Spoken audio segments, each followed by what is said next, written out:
be talking about block one, that is data collection and analysis, which comprises of four units. Unit one is collection of data. Unit two is presentation of data.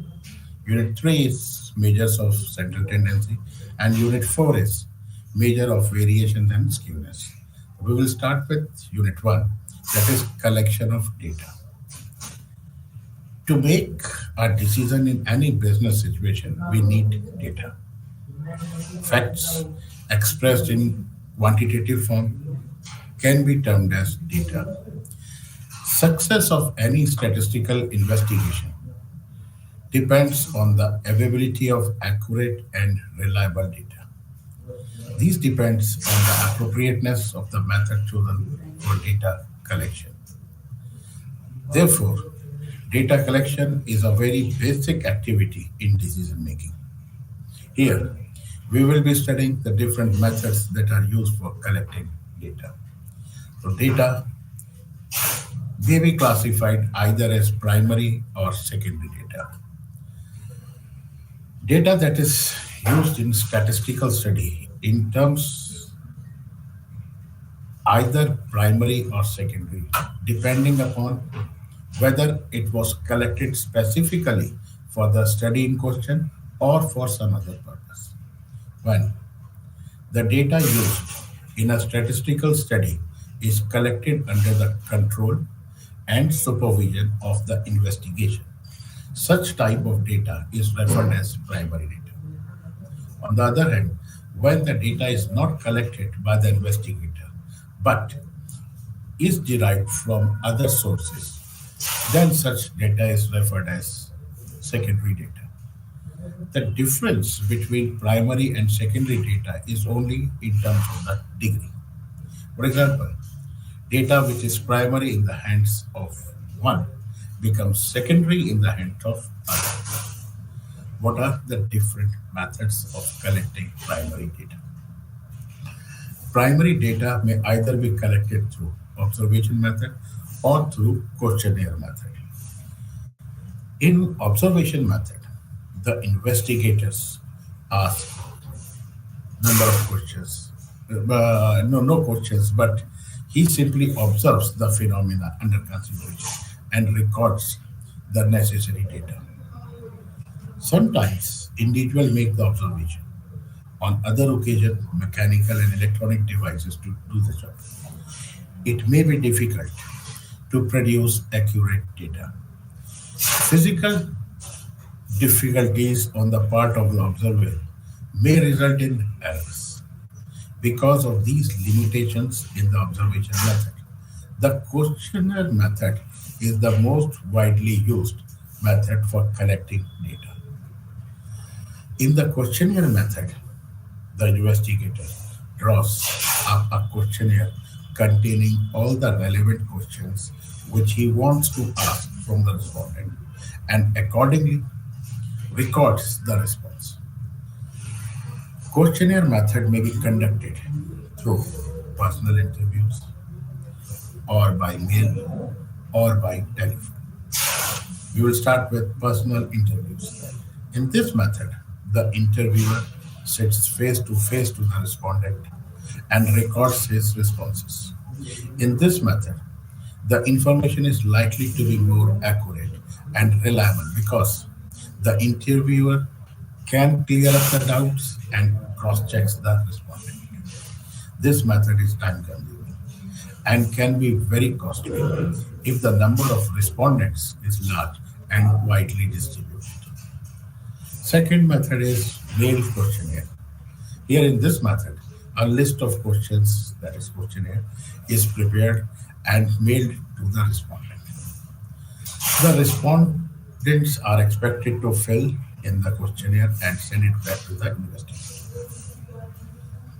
This method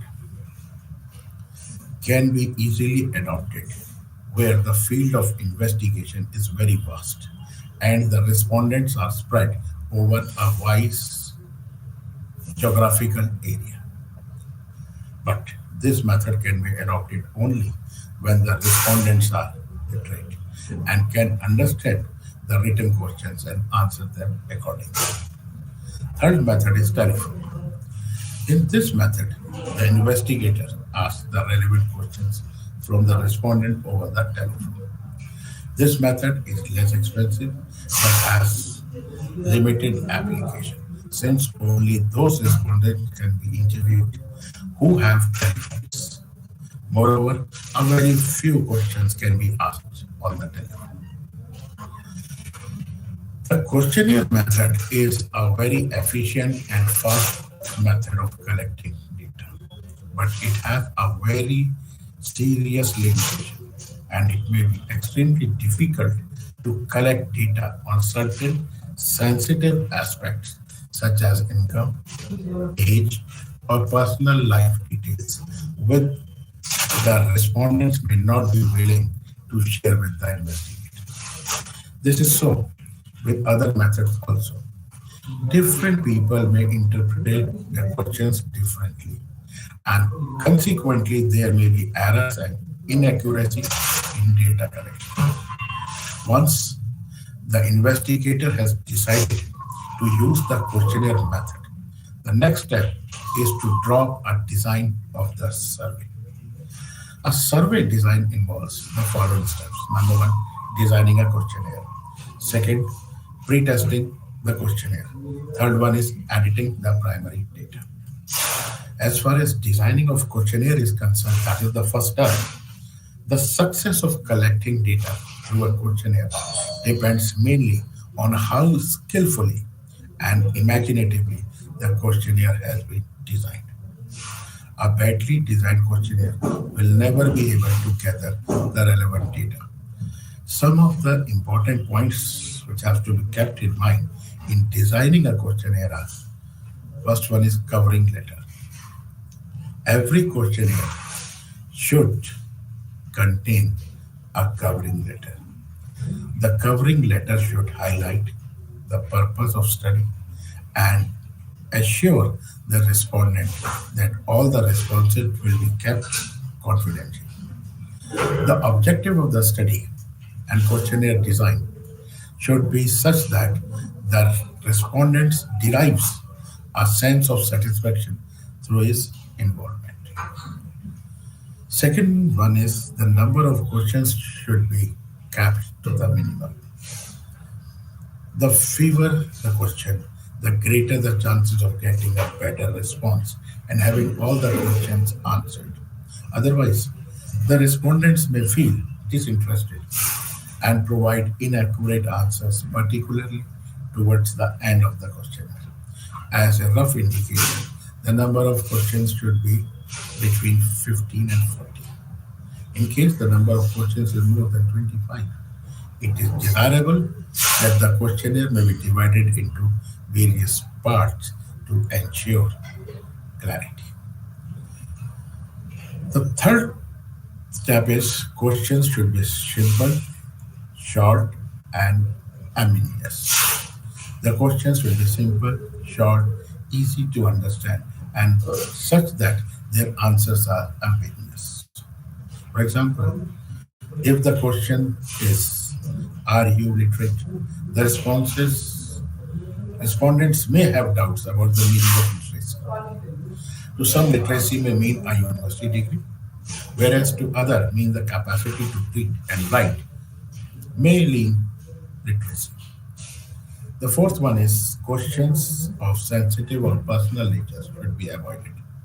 The questions should not be such as would require the respondents to disclose any private, personal, or confidential information.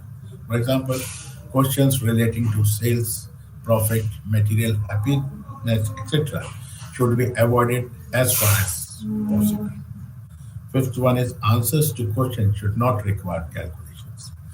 The questions should be framed in such a way that their answers do not require any calculations. Sixth one is logical arrangement. The questions should be arranged logically so that there is a continuity of responses and the respondent does not feel the need to refer back to the previous questions.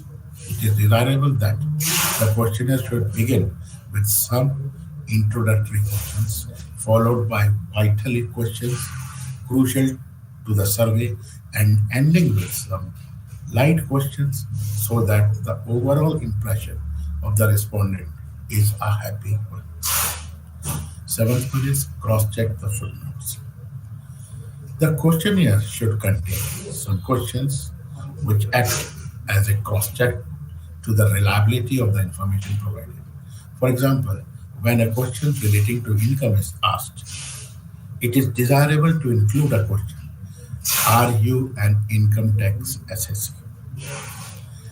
The next step is pre-testing the questionnaire. Once the questionnaire has been designed, it is important to pre-test it.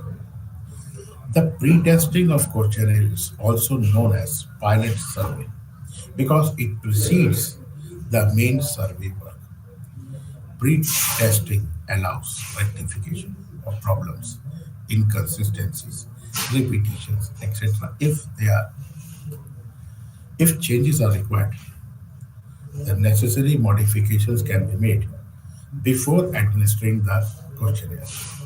Some questions are found irrelevant. They can be deleted, and if some questions have to be included, the same can be done. Pre-testing must be done with utmost care. Otherwise, unnecessary and unwanted changes may be introduced. If time and resources permit, a second pre-testing can also be done to ensure greater reliability of results. The next step is editing primary data. Once the questionnaire has been filed and the date collected, it is necessary to edit the data. Editing of data should be done to ensure completeness, consistency, accuracy, and homogeneity. Now, what does that mean? Completeness means each question should be complete in all respects. That is, the respondent should have answered each and every question. If some questions have been left unanswered, attempt should be made to contact the respondent and get the response. Next one is consistency. Questionnaires should also be checked to see that there are no contradictory answers. Contradictory responses may arise due to wrong answers filled up by the respondents or because of carelessness on the part of investigator in recording the data. Third one is accuracy. The questionnaire should be checked for the accuracy of information provided by the respondent. It may be pointed out that this is the most difficult job of the investigator and at the same time the most important one. Fourth one is homogeneity. It is equally important to check whether the questions have been understood in the same sense by all the respondents. For instance, if there is a question on income, it should be very clearly stated whether it refers to weekly, monthly, or yearly income. If it is left ambiguous, then the respondents may give different responses, and there will be no bias for comparison between because we may take some figures which are valid for monthly income and some for the annual. After this comes the sources of secondary data. The sources of secondary data may be divided into two broad categories: published and unpublished. If we talk about published sources, there are a number of national and international organizations which collect statistical data and publish their findings in statistical reports periodically. Some of the national organizations which collect, compile, and publish statistical data are Central Statistical Organization, that is CSO, National Sample Survey Organization, that is NSSO, Office of Registrar General, and Celsius Commissioner of India, Labor Bureau, etc. On the other hand, there are some of the internal agencies also provide valuable statistical data on a variety of socio-economic and political events. And these organizations or agencies are United Nations of Organization, UNO, World Health Organization, WHO, International Labour Organization, ILO, International Monetary Fund, IMF, World Bank, etc. Then comes your unpublished sources. All statistical data need to be published.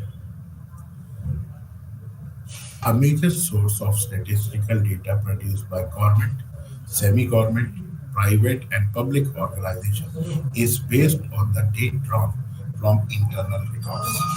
This data based on the internal records provides authentic statistical data and is much cheaper as compared to primary data. Some examples of internal record includes employees payroll, amount of raw material, cash receipts, cash flow, etc. Now, the very most important thing is what is the precaution which has to be taken in the use of secondary data.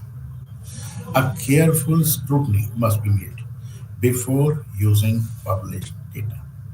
The users should be extra conscious in using secondary data and he should not accept it all at its face value.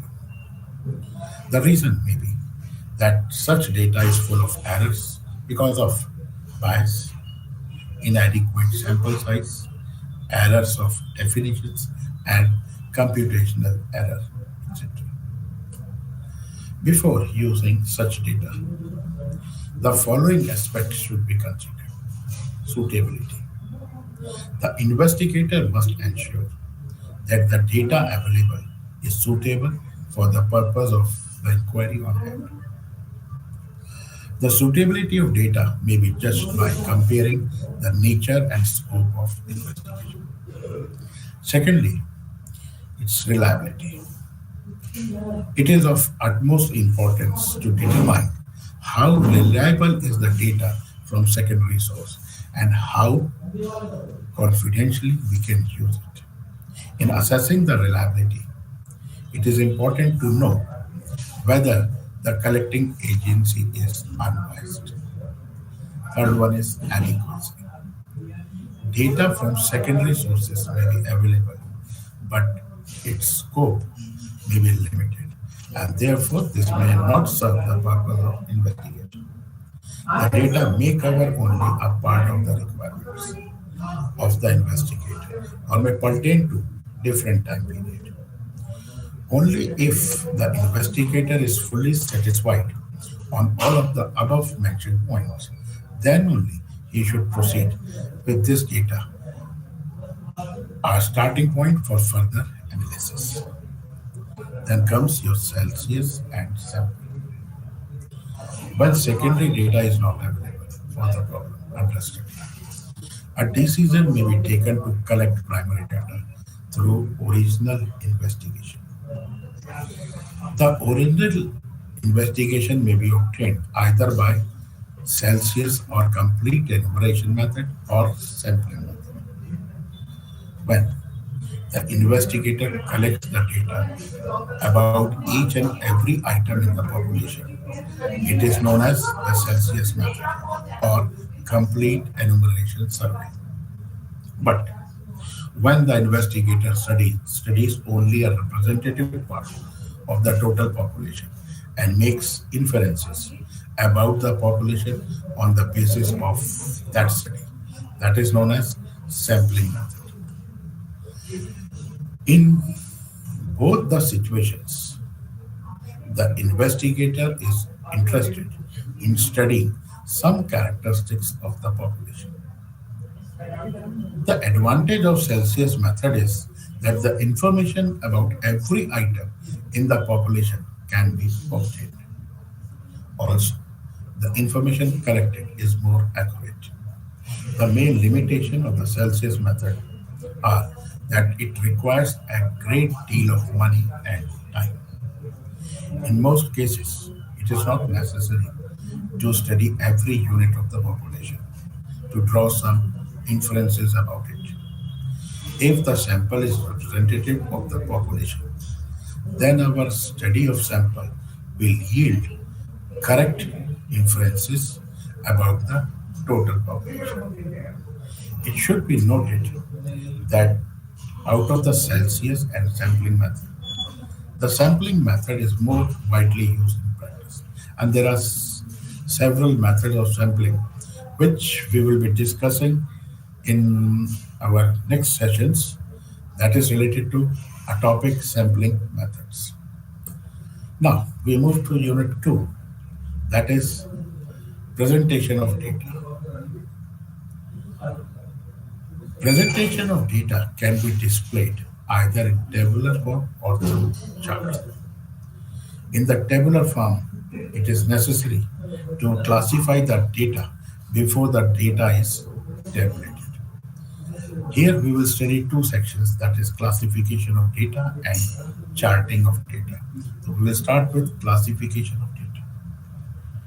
After the data has been systematically collected and edited, the first step is presentation of the data is its classification.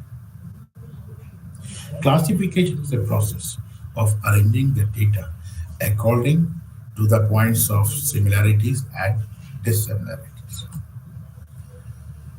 Objectives of classification. The principal objective of classifying data are to condense the mass of data in such a way that salient features can be readily noticed. Secondly, to facilitate comparison between attributes and variables. Third one, to prepare data which can be presented in tabular form. And the fourth one is to highlight the significant features of the data at a glance. Next step is types of classification. Some common types of classification are related to geographical, that is according to the area or region. Second one is chronological, that is according to occurrence of the event with respect to time. Third one is qualitative, that is according to attributes. And the fourth one is quantitative, that is according to the magnitude. As far as geographical classification is concerned, in this type of classification, data is classified according to the area or region. For example, when we consider production of rice state-wise, this would be called as geographical classification because it is related to state-wise. Chronological classification, when the data is classified according to the time of its occurrence. It is known as chronological classification. For example, sales figure of a company for the last 6 years. Then comes qualitative classification. When the data is classified according to some attributes, that is distinct categories, which are not capable of measurements, is known as qualitative classification. For example, we may classify the population on the basis of employment, that is employed and unemployed. Then comes your quantitative classification.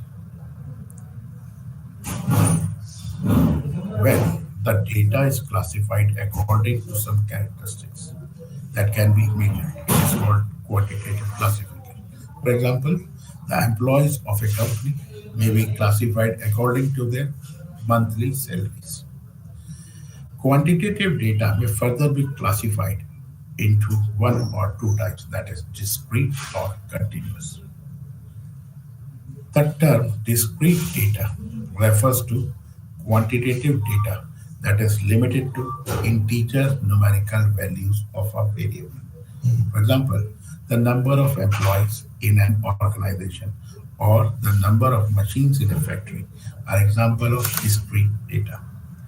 On the other hand, continuous data can take integer as well as fraction values of the variable. For example, the data relating to weight, distance, and volume are some of the examples of continuous data. When The data is arranged into groups or categories according to conveniently established division of the range of observation. Such an arrangement in tabular form is called frequency distribution. In a frequency distribution, raw data is presented by distinct groups, which is known as classes. The number of observations that falls under each of these classes is known as frequency. When the data is described by a continuous variable, it is called continuous data. And when it is described by a discrete variable, it is known as discrete data. Here we see that as far as discrete frequency distribution is concerned, we have number of employees and number of companies. And whereas in continuous frequency distribution, we have age group and number of workers under different. That is the difference between discrete and continuous frequency distribution. Now, how the construction of discrete frequency distribution is. First of all, we have to arrange all these value in ascending orders, and then we have to draw tally marks to count the number. Tally marks basically it is representation of one observation by a vertical line, and after 4 points, four vertical lines, one inclined line is drawn, which is a set of 5 units. We consider a sample study in which 50 families were surveyed to find the number of children per family. Now the question is number of children per family, and the data obtained is that. This is basically a raw data. Now we will be converting into a discrete frequency distribution. Now this data has been presented here. Now, first of all, we will see the number start because these are the number of children in the society or any. The lowest number is 0 and the largest number is 6. So now we will draw number of children 0, 1, 2, 3, 4, 5, 6. Now we will find out number of families. From the data, we will find out how many zeros are there. We can see there are 4 zeros. So 4 vertical lines will be drawn. Second, how many one are there? Again, there are 4 vertical lines. Now we start with number of children 2. Here we can see that there are enormous numbers. So how this will be drawn? We will draw 4 observations by 4 vertical lines, and the fifth one will be drawn with an inclined line, which will be making a group of 5 units. Again, we will be continuing with that. We will find out that there are 10 such families. So that representation is again done by tally marks, that is 4 vertical lines and one inclined line. 0, 1, 2 has been completed. Now we move to 3. Again, we will see that 3 is occurring many times. We have to draw it 4 vertical lines, fifth inclined line, and we can see that there are 12 such things. As far as number 4 children are concerned, there are 7 observations, 5, there are 6, and for 6 number of children, we have 2 families.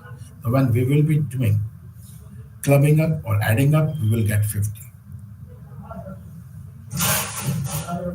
Now, the next step, the construction of a continuous frequency distribution. In constructing the frequency distribution for continuous data, it is necessary to clarify some of the important terms that are frequently used. First one is class limit. Class limit denotes the lowest and the highest value that can be included in that class. The two boundaries, that is lowest and the highest of a class, are known as lower limit and the upper limit. If we take up an example of 60 to 69, here 60 is the lower limit and 69 is the upper limit. Then comes your class intervals. The class interval represents the width or the span of a class. For example, if two classes are 10 to 20 and 20 to 30, the width of the class interval will be difference between the two successive limits, that is, upper limit minus lower limit. That is 10 in this case, in both the cases. Then comes your class frequency. The number of observations falling within a particular class is called its class frequency or simply frequency. Total frequency is the sum of all the frequencies, indicate the total number of observations considered in a given frequency distribution. Then comes your class midpoint. Midpoint of a class is defined as the sum of the class limits divided by 2.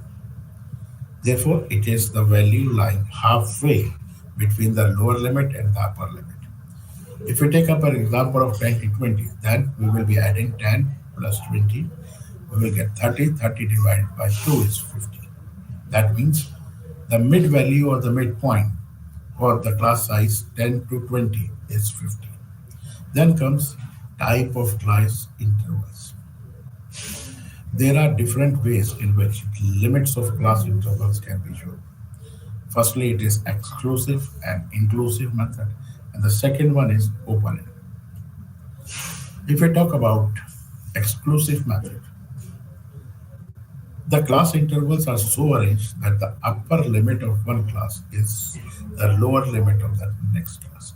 Here you can see, if we take up an example of 20 to 25, there are 20 firms. And after 25, it is again 25 to 30, there are 28 firms. 30 to 35, 35 times. Or we can say that how this is interpreted, this data is interpreted. There are 20 firms whose sales are between 20,000 and 24.99. A firm with sales of exactly 25,000 would be included in the next class. That is 25 to 30. The second method is inclusive method. In this method, the upper limit of the one class is included in that class itself.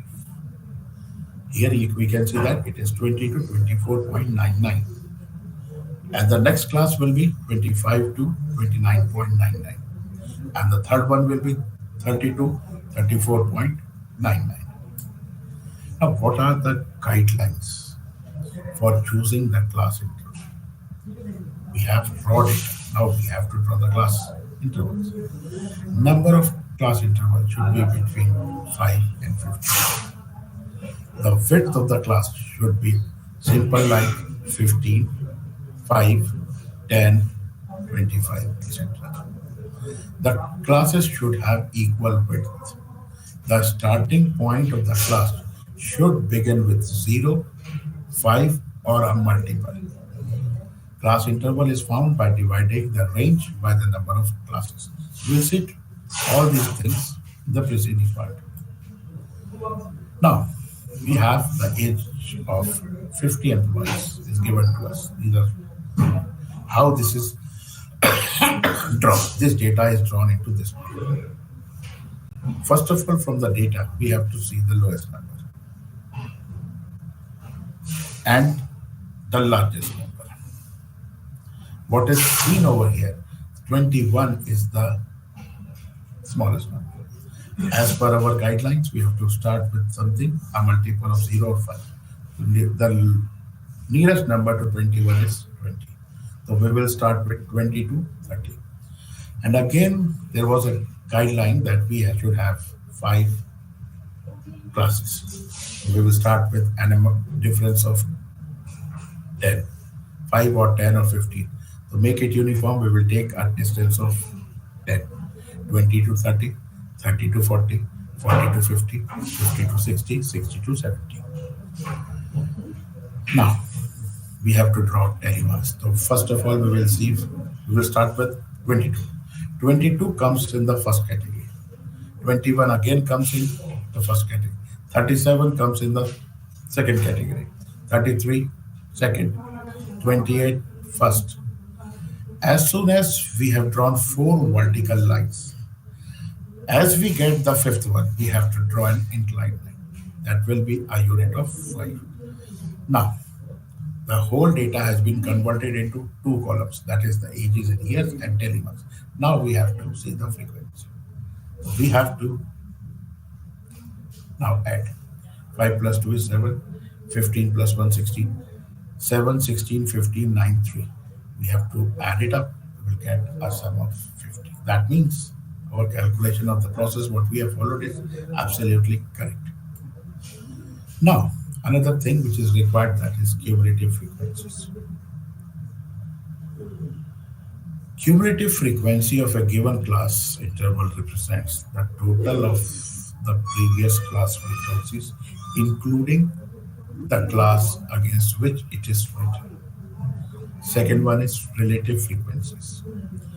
If the frequency of each class is divided out by the number of observations, that is total frequency, then this proportion is referred to as relative frequency. To get the percentage, we have to multiply the relative frequency by 100. Now, I will start with cumulative frequency. The first class is 1000 to 1200. Second one is 1200 to 1400. Third one is 1400 to 1600. And the last one is 1600 to 1800. Number of employees, that is the frequency that is given to us, 5, 10, 15, 10. Now the thing is that how to find cumulative frequency. In front of 5, you write 5 under the column of cumulative frequency. Now add this 10 of the next class to 5, that is 10 plus 5, which will become 15. Next class, 15 plus 25, that is 40. And 40 plus 10, that is 50. You have to remember one thing. The last value in the relative frequency column should be the same as that of the summation of frequency. That is, I'm talking about 50 and 50. 50 is the last value in the cumulative frequency column, and in the frequency summation is 50. These two numbers should be 50. Now, next part is relative frequency. You have to divide this with 5 by 50. The relative part will be calculated. First one is 0.10, second one is 0.20, third one is 0.50, and the last one is 0.20. When you will be adding all these, it should be 1. It should not be less than 1, or it should not more than 1. Because we are talking about complete relative frequency, and it should be 1. There are two important advantages in looking at relative frequencies, that is percentages, instead of absolute frequency in a frequency distribution. Relative frequencies facilitate the comparison of two or more than two sets of data. And relative frequencies constitute the basis of understanding the concept of probability. Now comes the next step, that is charting of data.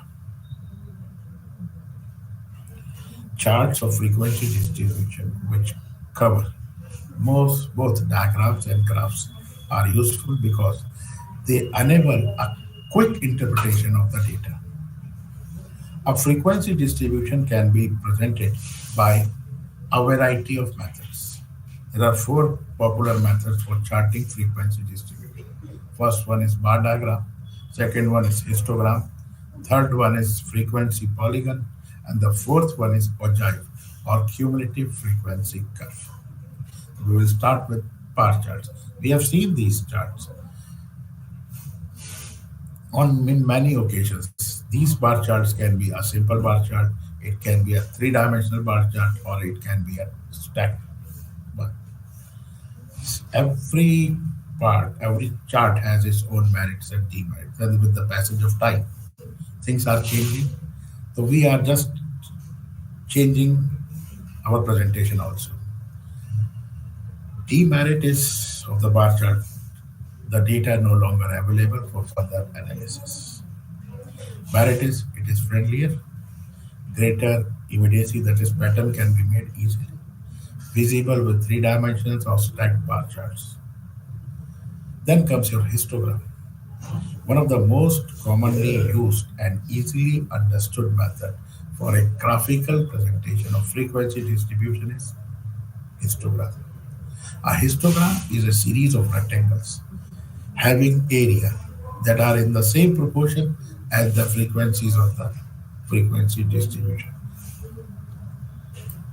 Then comes your frequency polygon. The frequency polygon is a graphical representation of frequency distribution.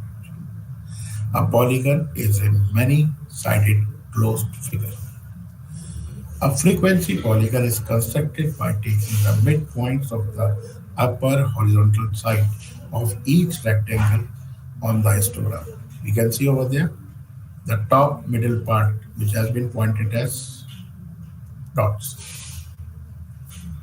Now we will be connecting these dots with a straight line. In order to close, because we started from the first top of the histogram, we have to end them. In order to close the polygon, an additional class is assumed at each end having a zero frequency. That means we will be extending it. Here you can see that in between 74 and 80, it is ending up. Now, if we remove this histogram,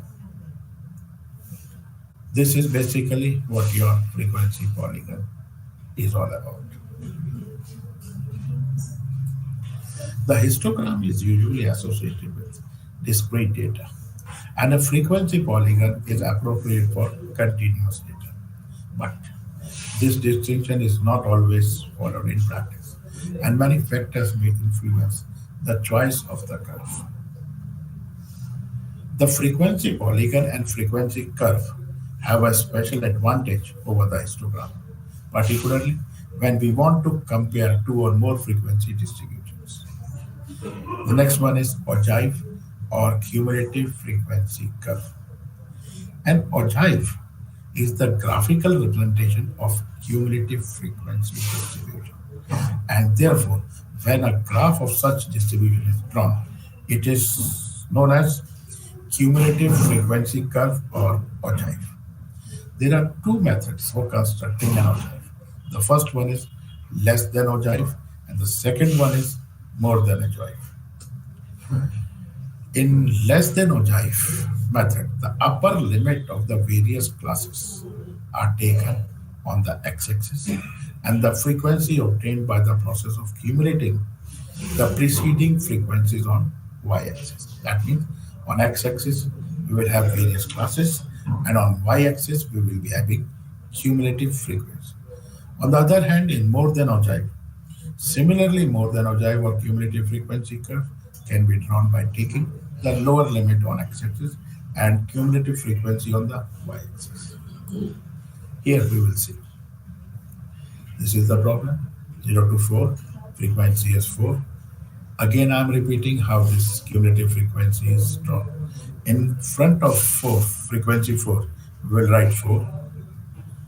In front of 4 to 6, we will write 6 plus 4, that is 10. In the third row, we will write 10 plus 10, that is 20. Fourth, 20 plus 28, 20 plus 8, that is 28. And 28 plus 4, that is 32.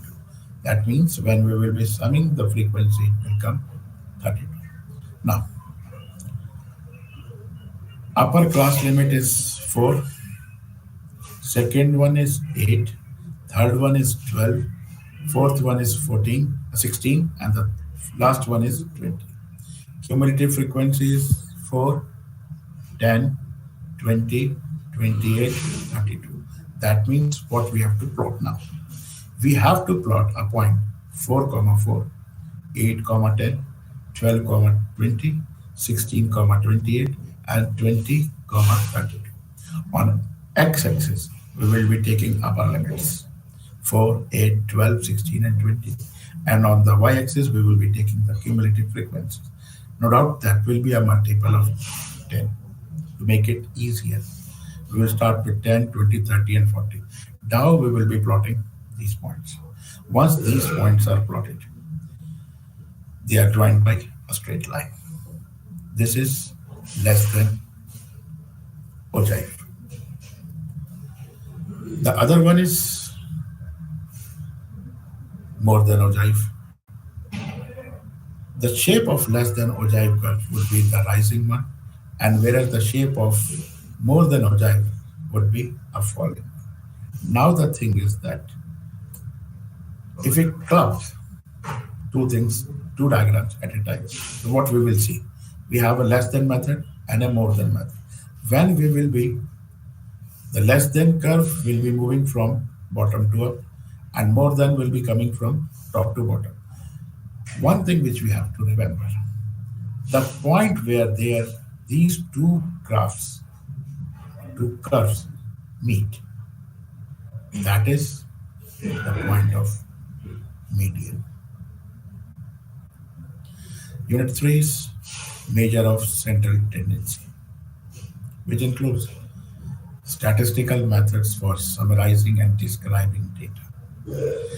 Find one representative value which can be used to locate and summarize the entire set of varying values. The third one is central value around which the data tends to cluster. Central value is mean. Now, what is the significance of measures of central tendency? Condense the mass data in one single value to get an idea of the entire data. Individual income of 1,000 persons versus average income. That is an example. Now, comparing two or more sets of data, that is, sales figure of August versus other months. Now, what are the properties of good measure of central tendency? A good measure of central tendency should possess, as far as possible, the following properties. It should be easy to understand. It should be simple to compute. It should be based on all the observations. It should be uniquely defined. Should be capable of further algebraic treatment and should not be unduly affected by extreme values.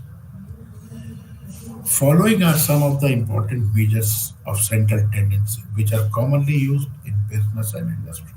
That is arithmetic mean, weighted arithmetic mean, median, quantiles, mode, geometric mean, harmonic mean. We'll see one by one how these are evaluated. So we will be starting with arithmetic mean. Depending upon the data given to us, we have to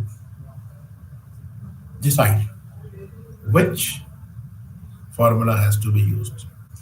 There are three basic formulas for calculating arithmetic mean. The first one is x bar equal to summation of x divided by n, where summation of x is summation of all the observations and n stands for number of observations. If we have frequency in the data, then we have to use summation fx, that is product of frequency and the respective value. We have to add them and we have to divide that by total number of observations, that is the frequency in this case. And if the data is big, class interval size is big, then we use assumed data formula that is x bar equal to a plus summation fd upon n into I, where d is equal to x minus a upon I. X bar is the population mean, n is the number of scores, a is the change of origin, what we have assumed, and I is the change in scale, that is the difference between the upper limit and the lower limit. Now, what are the properties of arithmetic?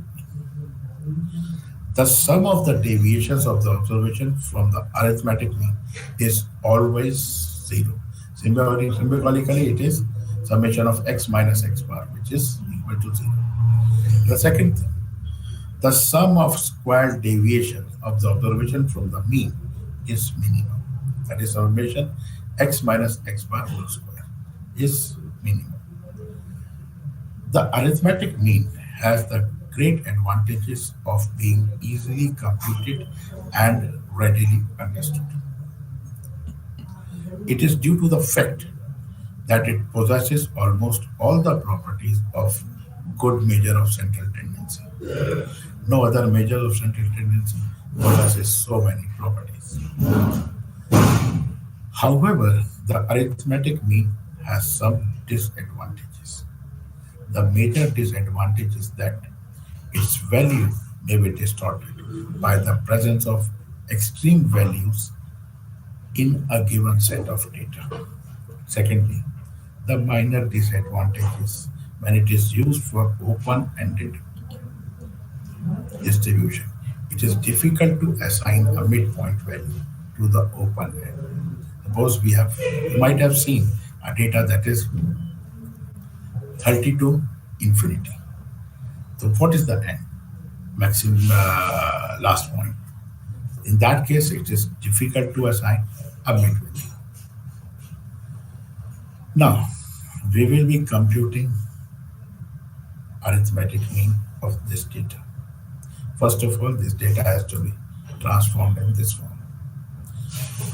We can see that monthly sales, first column is that number of firms, that was frequency that was given to us. Now what we have to start with? First of all, we have to find the midpoint.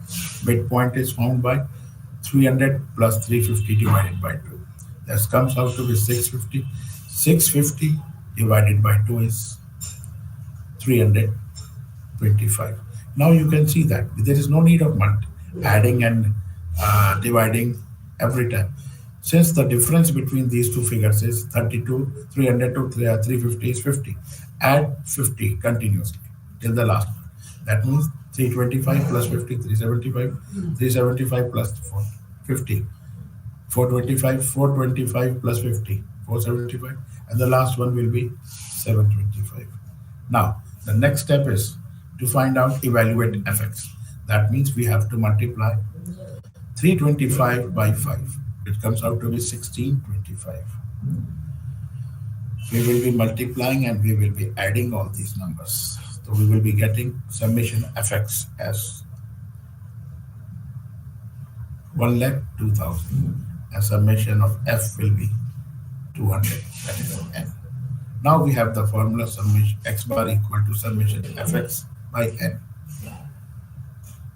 That is 102,000 divided by 200, which comes out to be 510. So going back to the problem, arithmetic mean is the center part. So straight away you can see that from the data on the last column, the first column, the left side, the central value lies somewhere between 500 and 550, and your answer is 510. Now, the same problem with a second method. 3 columns, monthly sales and number of firms was given to us. We have calculated mid value. Now, we have to assign A. A value, that is the assumed mean, will be the center value from the midpoint. We can see that there are 9 observations. The center part will be the first. We will assign 525 as A. Now, the next step is the fourth column, that is D equal to x minus 525 divided by 50. The formula is D is equal to x minus A upon I. In front of what you have assumed, write 0. And above 0, write minus 1, minus 2, minus 3, minus 4. And below 0, write 1, 2, 3, 4.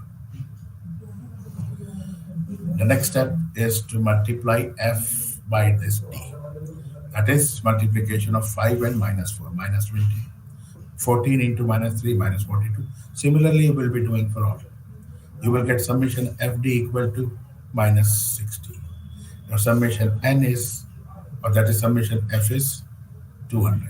Going back to the formula, that is x bar equal to a plus summation fd upon n into I. Your a is 525. Your summation fd is minus 60. Your summation n, your summation f is 200, and your I is 50. After calculating, you will see 510. That means from both the methods, we have got the same result. Second one is median. The second measure of central tendency is the median. Median is that value which divides the distribution into two equal parts. Rather, we can see exactly the half part. 50% of the observations in the distribution are the values above the median, and the other 50% will be below the value of the median. The median is the value of the middle observation when the series is arranged in order of size of magnitude. If the number of observations are odd, then the median is equal to one of the original observations. If the number of observation is even, then the median is the arithmetic mean of two middle observations. I will show you how that is evaluated. What are the mathematical properties of median? Median is less sensitive to extreme scores than the mean. Better measure than the mean for highly skewed distribution. The major disadvantage of median is that further mathematical treatment cannot be done. However, since median is positional average, its value is not determined by each and every observation. The important mathematical property of median is that the sum of absolute deviations from the median is minimum. We have seen in the case of mean that was summation x minus x bar. Now here we are talking in terms of median, so that means summation mod of x minus median will be minimum. Now going back to how to evaluate median. This is for the raw data. When the number of is odd, that means the number of observations is odd. Suppose we take this example of 2, 4, 7. Center value. Arrange them in the ascending order and find the center value. Again, if we have even number, 2, 4, 7, 12. Now, after arranging